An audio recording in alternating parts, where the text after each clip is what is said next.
vamos a diseñar y construir dos circuitos eléctricos. Estos circuitos simulan el comportamiento de los operadores lógicos NAND y NOR. Ya vimos la parte teórica en el video anterior y en este video vamos a realizar los cálculos y la construcción de estos circuitos paso a paso. Comenzamos con el operador NAND. Recordamos que el primer paso para todo diseño eléctrico es establecer el objetivo. En este caso, el objetivo es simular el comportamiento de este operador eléctricamente. Para poder satisfacer el objetivo, debemos visualizar y analizar su tabla de verdad. Como ya lo hemos visto, este operador siempre nos da una salida verdadera. Al menos que todas sus entradas estén en estado verdadero, entonces nos da falso en la salida. Ahora nosotros debemos crear una configuración con componentes eléctricos que se comporte igual a nuestra tabla de verdad. Es aquí donde entra el segundo paso del diseño, establecer las especificaciones. En esta parte vamos a decidir qué componentes utilizar de acuerdo a las características, limitaciones o condiciones a las que se someterá el circuito. Por ejemplo, yo utilizaré una fuente de voltaje de 5 voltios, ya que es lo que tengo a la mano. Esta fuente suministra un máximo de 1 amperio de corriente directa. Utilizaré transistores de unión bipolar para crear la parte lógica del circuito. Estos transistores los elegí porque son muy económicos y fáciles de usar a comparación de otros tipos. Para dar las señales de entrada utilizaré botones pulsadores. Ya con esto podemos iniciar a dibujar nuestro diagrama. Partimos de este circuito muy simple que enciende un diodo emisor de luz. El diodo necesita una resistencia para limitar la corriente que fluye a través de él. De lo contrario, lo quemaremos. A partir de aquí, debemos encontrar cómo configurar los transistores para hacer que se comporte como nuestro operador NAND. Si analizamos la tabla de verdad, vemos que el diodo permanece encendido siempre que por lo menos una de la entrada es falsa.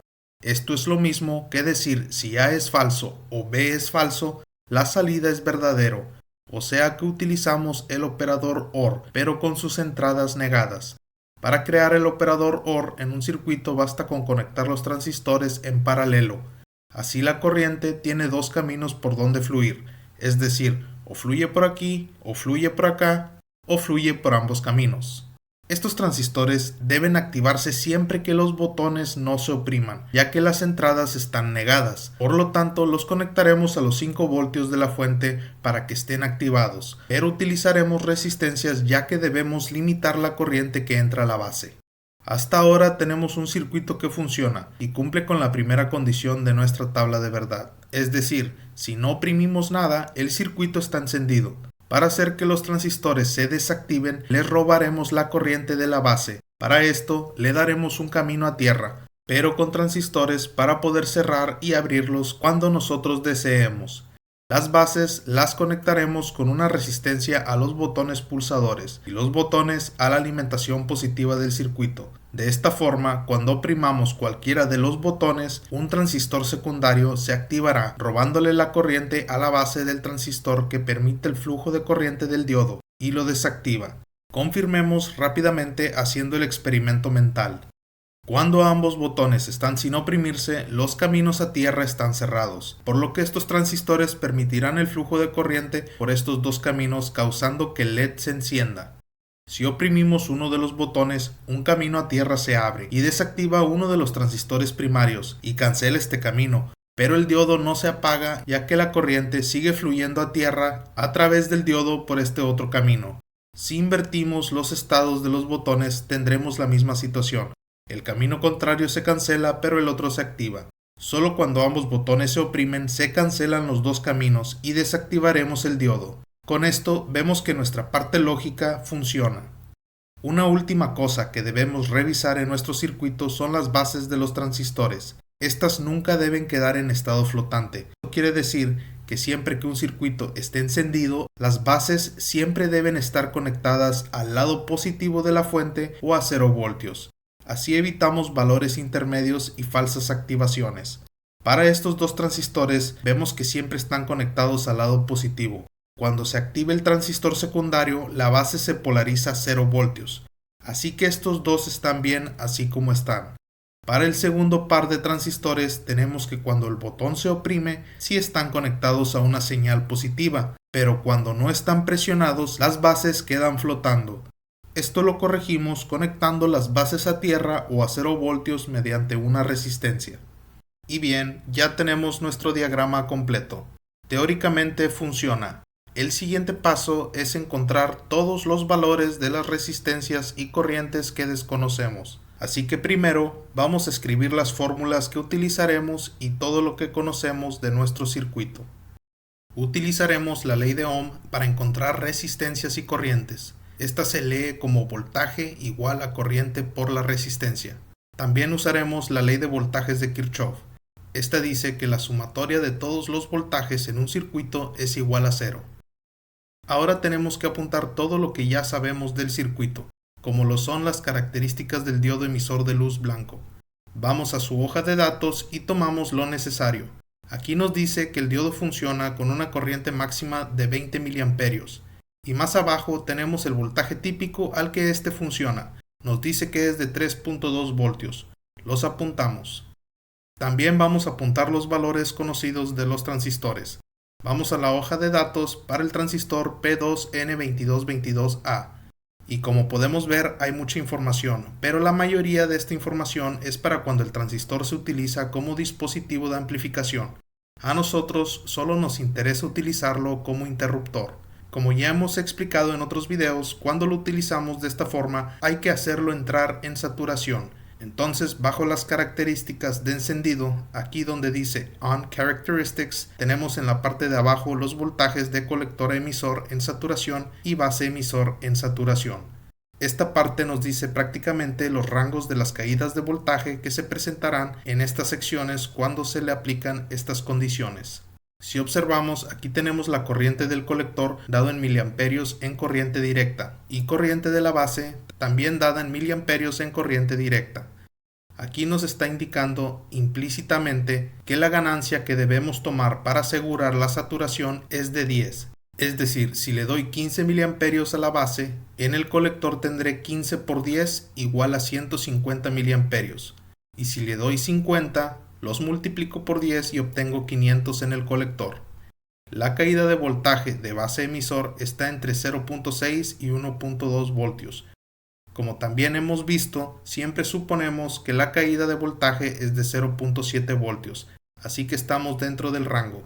Apuntamos estos datos y por último apuntaremos los datos de la fuente. Yo simplemente utilizo un cargador de celular que tiene una salida de 5 voltios de corriente directa y suministra un máximo de 1 amperio de corriente. Ahora podemos realizar nuestros cálculos y comenzaremos por definir la resistencia del diodo. Utilizamos la ley de Ohm para encontrar su valor. Tenemos que despejar para R. Como la corriente está multiplicando, la pasamos al otro lado de la ecuación dividiendo. De esta forma nos queda que la resistencia es igual al voltaje sobre la corriente. Sabemos que la corriente que debe fluir por la resistencia es de 20 mA, ya que son los que necesita nuestro diodo emisor de luz para funcionar correctamente. La caída de voltaje de la resistencia la tenemos que encontrar utilizando la ley de voltajes de Kirchhoff. Debemos sumar todos los voltajes que hay en esta rama, y eso nos debe dar igual a 0. Es decir, tenemos el voltaje de la fuente, menos el voltaje de la resistencia, menos el voltaje del LED.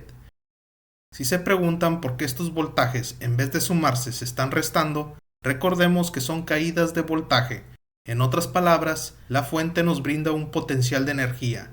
Cuando los electrones pasan a través de los componentes, pierden esta energía. Por eso, si vemos el circuito desde el punto de vista de la fuente, las cargas se escriben con símbolo negativo. Despejamos para el voltaje de la resistencia y nos queda que es igual a el voltaje de la fuente menos la caída de voltaje del LED. Dividimos entre la corriente que queramos que pase por la resistencia. Ahora reemplazamos los valores que tenemos para cada variable y tenemos 5 voltios de la fuente menos 3.2 voltios del LED entre 0.02 amperios o 20 miliamperios. Recuerden siempre convertir las unidades correspondientes. En este caso, los 20 miliamperios son igual a este número dado en amperios. Bien, 5 menos 3.2 nos da 1.8 y si lo dividimos por 0.02 nos da 0.02 menos 3.2 nos da 1.8. nos da un resultado de 90 ohmios para la resistencia. Esto lo pueden verificar utilizando su calculadora. Ahora, aunque la resistencia nos da 90 ohmios, optaremos por utilizar una resistencia de 91 ohmios, ya que es la resistencia física más cercana que tenemos y la diferencia es prácticamente nula para esta aplicación. Ahora calculamos el valor de la segunda resistencia. R2 igual al voltaje de la resistencia entre la corriente de la resistencia. Una vez más, por la ley de voltajes de Kirchhoff, tenemos el voltaje de la fuente menos la caída de voltaje de la resistencia menos la caída de voltaje de la sección base emisor del transistor. Despejamos para VR. Nos queda que VR es igual a los 5 voltios de la fuente menos 0.7 voltios de la sección base emisor. Ahora, esto lo dividimos entre la corriente que queramos que fluya por esta rama. Así que vamos a utilizar nuestro factor de ganancia de 10. Esto lo hacemos de la siguiente manera. Si en la primera rama necesitamos 20 mA de corriente, el factor nos dice que en la base solamente necesitamos una décima parte. Esto lo podemos hacer mentalmente, pero de igual manera lo apuntamos para tener los cálculos claros. Apuntamos 0.02 amperios y los dividimos entre 10. Resolvemos para las partes de arriba y abajo de la división y nos queda que tenemos 4.3 voltios entre 0.002 amperios. Ejecuten esto en la calculadora y nos debe dar un resultado de 2150 ohmios. La resistencia real que opté por utilizar aquí es de 2 kiloohmios. Este valor también lo apuntamos para esta resistencia, ya que como pueden ver está sometida a exactamente las mismas condiciones que la que acabamos de calcular. Muy bien. Seguimos con las resistencias que están conectadas a los transistores secundarios. Sabemos que la resistencia es igual al voltaje entre la corriente, pero aquí hay que tener cuidado. Si bien ya sabemos que para encontrar la corriente que deseamos en la base tenemos que dividir la corriente que cruza por esta sección entre la ganancia, la corriente que fluirá por aquí no es la misma que entra a la base del primer transistor. Esto es porque la base del primer transistor tiene una caída de voltaje de 0.7 voltios y cuando activamos el segundo transistor casi todo el voltaje cae sobre la resistencia, ya que la caída de voltaje de la sección emisora-colector es muy pequeña por el hecho de entrar en saturación. Así que tenemos que calcular nuevamente la corriente que cruza por esta rama cuando este transistor se active. Por la ley de Ohm, la corriente que cruza por R2 es igual a la caída de voltaje de la resistencia entre el valor de la resistencia. Supondremos que los 5 voltios caen sobre la resistencia. El valor de la resistencia que vamos a utilizar es de 2000 ohmios. Esto nos da una nueva corriente de 0.0025 amperios. Ahora, la corriente que queremos en la base será igual a este valor dividido entre la ganancia y nos da 0.00025 amperios. Fue expresado en notación científica 2.5 por 10 a la menos 4 amperios. Ya que tenemos la corriente deseada en esta rama, calculamos para R3.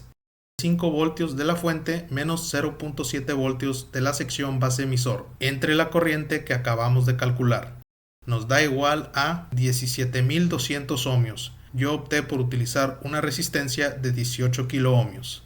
Apuntamos este valor en nuestro diagrama y también será el valor para esta otra resistencia porque también tiene las mismas condiciones que la tercera resistencia. Por último, debemos definir los valores para las resistencias de bajada. ¿Cómo lo hacemos? Primero debemos establecer su función. Todos los transistores tienen corrientes residuales. Esto quiere decir que cuando el transistor está desactivado, pero el colector y emisor están energizados, tendremos una corriente de fuga en la parte colectora-emisor y colectora-base. En el caso de este transistor, estas corrientes de fuga o residuales, como las quieran llamar, pueden acumularse en la base si no tenemos una resistencia de bajada y en ocasiones pueden causar falsas activaciones de los transistores. Esta es la razón por la que utilizamos estas resistencias. Ahora, esta resistencia debe cumplir con dos objetivos. El primero, drenar todas las corrientes residuales y mantener la base lo más cerca a 0 voltios, ya que si el voltaje se acerca a 0.7 se puede activar. Segundo, debe asegurar que cuando hay una señal de entrada a la base, la mayoría de la corriente fluya por la base y no por la resistencia. Para saber cuánta corriente fuga por el transistor, hay que revisar la hoja de datos. Buscamos bajo la sección de Off Characteristics o características en apagado, la parte que dice Base Cutoff Current. Esto quiere decir corriente en apagado o corte de la base. y tiene un valor de voltaje de la sección colector-emisor y otro de emisor a la base. Aquí vemos que el transistor tiene una fuga de 20 nanoamperios en corriente directa, cuando la sección colector-emisor tiene una diferencia de 60 voltios y la sección emisor a base tiene una diferencia de 3 voltios. Estos valores están muy por encima de los que nosotros estamos utilizando, pero el dato nos sirve porque lo podemos ver como que en el peor de los casos tendríamos una corriente residual de 20 nanoamperios. Bien, para encontrar el valor voy a suponer que la máxima corriente que puede pasar por la resistencia será de 5% de la corriente que entra a la base. Si revisamos la corriente que necesitamos para que el transistor entre en saturación es de 0.00025 amperios o 2.5 por 10 a la menos 4 amperios. Para obtener el 5% de este valor lo multiplicamos por 0.05. Esto nos da un valor de 1.25 por 10 a la menos 5 amperios. Por la ley de Ohm tenemos que la resistencia es igual al voltaje de la resistencia dividido entre la corriente que fluye por ella. Sabemos que la sección base-emisor tiene una caída de voltaje de 0.7 voltios y como la resistencia está conectada en paralelo con esta sección, también tiene la misma caída de voltaje. Así que dividimos 0.7 voltios entre 1.25 por 10 a la menos 5 amperios y nos da un valor de 56.000 ohmios o 56 kiloohmios. Este valor es la resistencia mínima que podemos implementar, ya que si ponemos una resistencia más chica, permitirá que más del 5% de la corriente fluya por aquí, cosa que no queremos. Ahora, para encontrar el valor máximo de la resistencia, tomaremos la corriente residual. Esta corriente debe de fluir a través de la resistencia de bajada. Recordamos que también debemos mantener el voltaje en esta resistencia lo más cercana a 0 voltios. Así que vamos a decir que la caída de voltaje de la resistencia cuando drene la corriente debe representar solo el 1% del voltaje de activación del transistor. Nos da 0.007 voltios o 7 milivoltios. Aplicamos la ley de Ohm una vez más y nos da un resultado de 350.000 ohmios o 350 kiloohmios. Cualquier valor más alto causará una caída de voltaje superior al 1% del voltaje de activación del transistor. Así que el valor de la resistencia de bajada debe estar entre estos dos valores. Las resistencias de 100 kiloohmios quedan justo dentro del rango. Con esto completamos el diseño de nuestro diagrama esquemático y podemos iniciar a armar nuestro circuito. Vamos a iniciar con esta rama. Tenemos conectada al lado positivo de la fuente la resistencia, luego el diodo, el cátodo del diodo al colector del transistor y el emisor directo al negativo.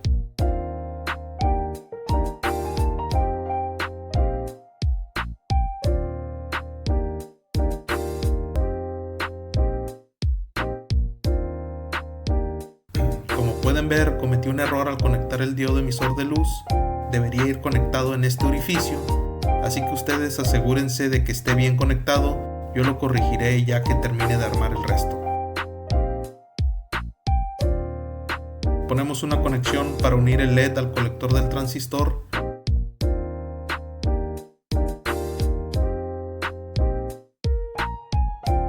Aterrizamos el emisor del transistor.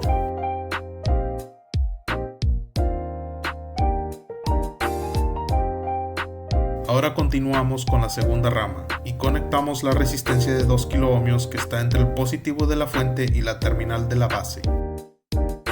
Ponemos un alambre para unir la base al colector del segundo transistor.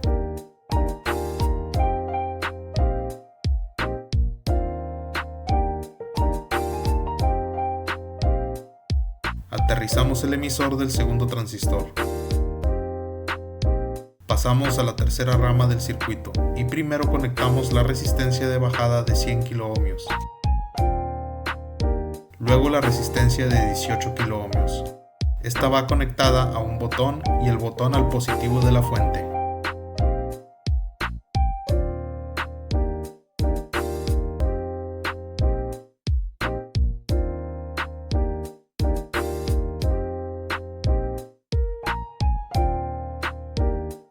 El tercer transistor tiene su colector conectado al cátodo del LED.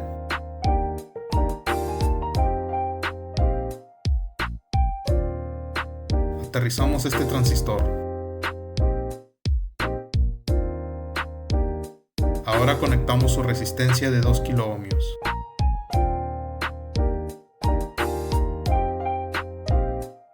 Ponemos una conexión para el cuarto transistor.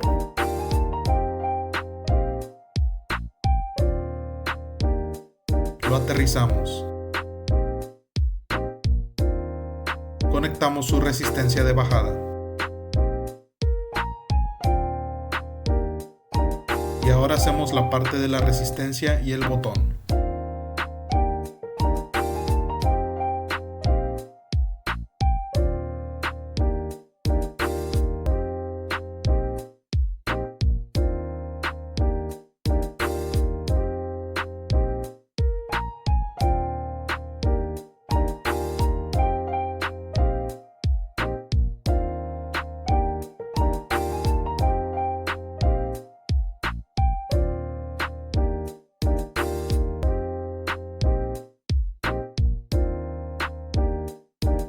Ahora voy a corregir estos dos componentes, solo los voy a mover un orificio hacia la derecha.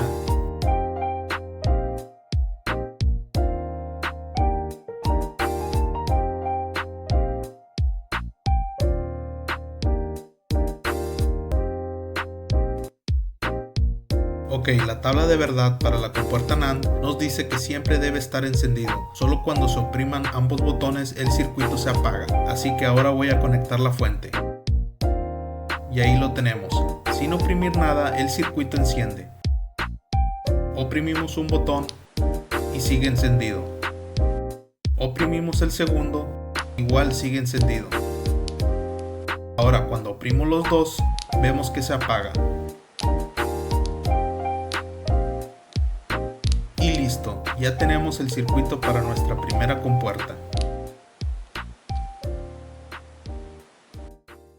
Ahora, para crear nuestra compuerta NOR, básicamente tendríamos que seguir todos los pasos que realizamos en el primero, y como esencialmente es lo mismo, pasaremos directamente al diagrama. Si gustan verificar los cálculos, pueden hacerlo basándose en los cálculos anteriores. Analizamos el diagrama rápidamente. Vemos que tenemos en la primera rama la misma configuración que el primer circuito, es decir, fuente, resistencia, diodo, transistor, conectado a 0 voltios. La tabla de verdad para el operador NOR es esta. Podemos ver que solo se activa cuando ambas entradas son 0. Si observamos el diagrama, tenemos que el transistor que controla la corriente del LED va a estar activado siempre que no le robemos la corriente de la base. Para robársela y desactivarlo, conectamos dos transistores más a la base configurados en paralelo. De esta manera, cuando ningún botón se oprime, el diodo emisor va a estar encendido. Si oprimo el botón A, se activa este transistor y le robamos la corriente de la base del primero y se desactiva. Lo mismo si oprimimos el botón B.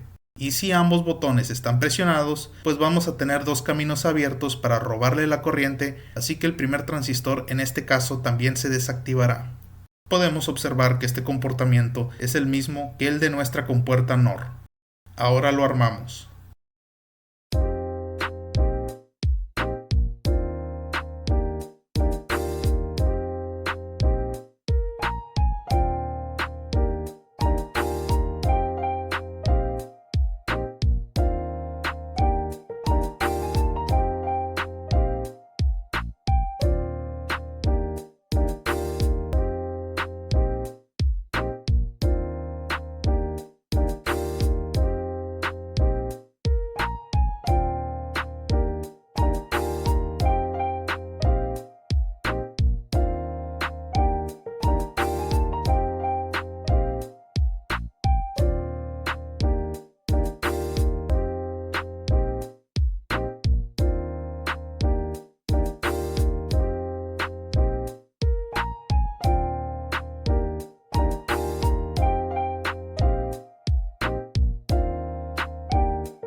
Conectamos la fuente y vemos que el diodo se enciende justo como lo dice la tabla de verdad. Ahora presiono un botón. Presionamos el segundo botón y cuando oprimimos ambos también se apaga el diodo. Bien amigos, en el siguiente video hablaremos de las compuertas exclusivas XOR y XNOR. Dale un me gusta al video, suscríbete para más contenido y no dudes en comentar cualquier duda o sugerencia. Nos vemos hasta la próxima.